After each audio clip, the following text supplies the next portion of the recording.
Citizens, it's that time. You're officially in Alert Zone. Welcome to the Alert Zone TV. I'm the Wizard Uncle James. I would love for you guys and girls to become active citizens. Y'all already know how to do that.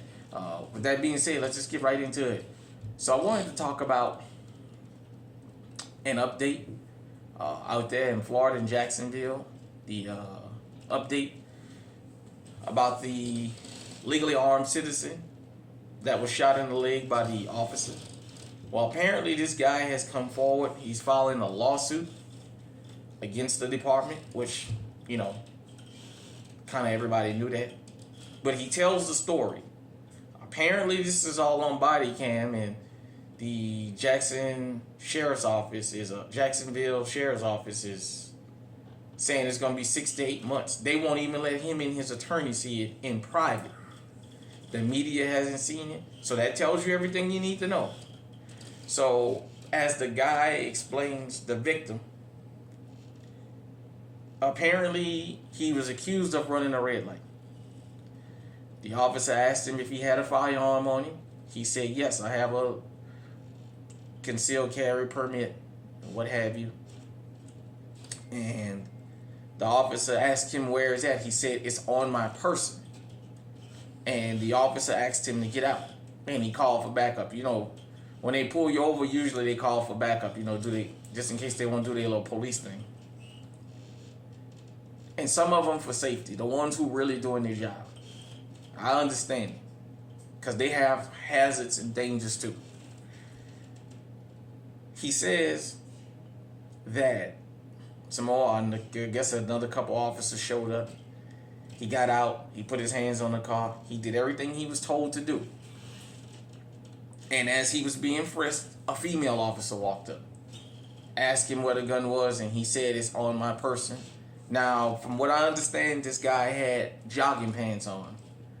So, you know, if you're wearing them basketball shorts or jogging shorts or what have you, pants with the drawstring, and you're going to carry, you got to have it really tight, because the weight of the firearm and the holster is basically sitting on a string. So she tugged, and he told her, why don't you loosen my pants so you can get it out? I have my pants tight around my waist so that my firearm doesn't fall out.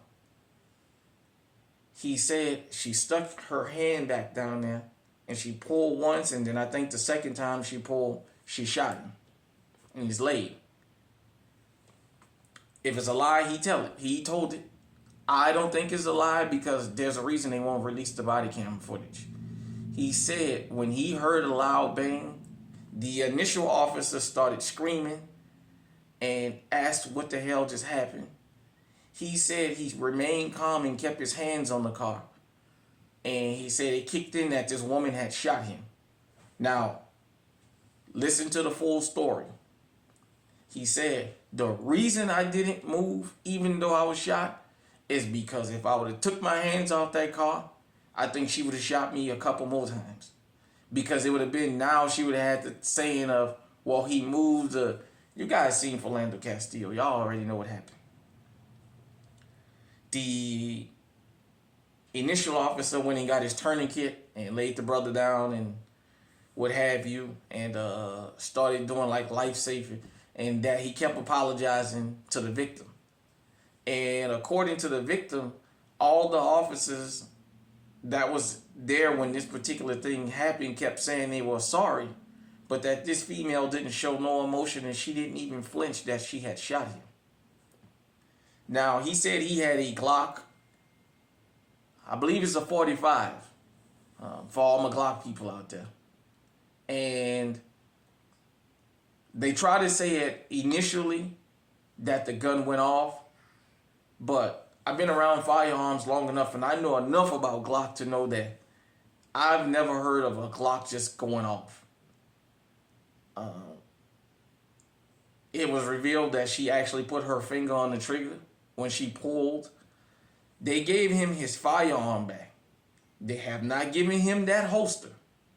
And the reason they have not given him that holster is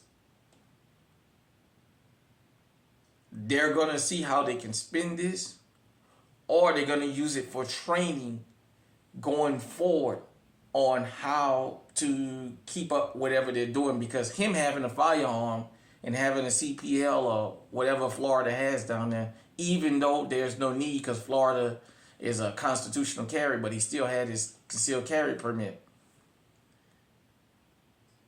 He's legally armed, so he doesn't have to be unarmed. But this goes back to a video I did last year when I asked, have you ever been unarmed or disarmed when being stopped by law enforcement? Because it's something I can tell you probably twice that I was actually armed. Law enforcement didn't make me get out and unload my firearm and all that. Any other time, they always take my gun. They separate the mag, the bullets, even though I got a permit. And I've had the honest ones tell me to my face they don't feel comfortable around me having a loaded firearm. And when I say, well, I don't feel the same about you, and I feel the same way about you, and they told me, well, I'm a police, that's different. Nevertheless. So, what I want to know is, for the Glock owners, the Glock fanboys and girls, what do you think about this woman lying on a Glock? For those of you who knew the firearms that might run across this, most firearms out here don't just go off. What it is she pulled the trigger to see if he had one in the damn chamber, and he had one. She missed that femoral artery. But had he been shot in that femoral artery and bled out, it could have been a totally different thing, because he wouldn't have been able to talk. She shot him. She pulled the trigger on purpose, and I guess she just wanted to see if she can get away with it. Lastly, I'm going to say this. Where's the NRA at? Where's Ron DeSantis at? Where's Adam Woff and the Proud Boys, Don't Keep, all these guys down there in Florida who jump up and down and talk about how they love the Second Amendment so much? C4 Bennett happened in Florida. That guy ran for his life. They went and got a gun and came back. He defended himself and he went to jail. This guy followed everything to the T. And yet I don't see the NRA or none of these other gun rights groups jumping up and down and screaming and shouting. Ron DeSantis should have been the main one out there saying, hey, no, you got to go to prison for this. You shot that guy. He has a right to be legally armed. Where they at? Just asking. Hit me in the comment section and let me know. Have you ever been disarmed by law enforcement when you were legally carrying? And if you own a Glock, how many times has your Glock gone off by itself with a round in the chamber? Till next time, stay safe, stay armed. Oh yeah, by the way, SIG just got sued for that and had to pay an $11 million settlement. Glock is being sued for switches. So if Glocks go off all of a sudden now, that means all of y'all that own Glocks got a lawsuit, right? Stay on high alert.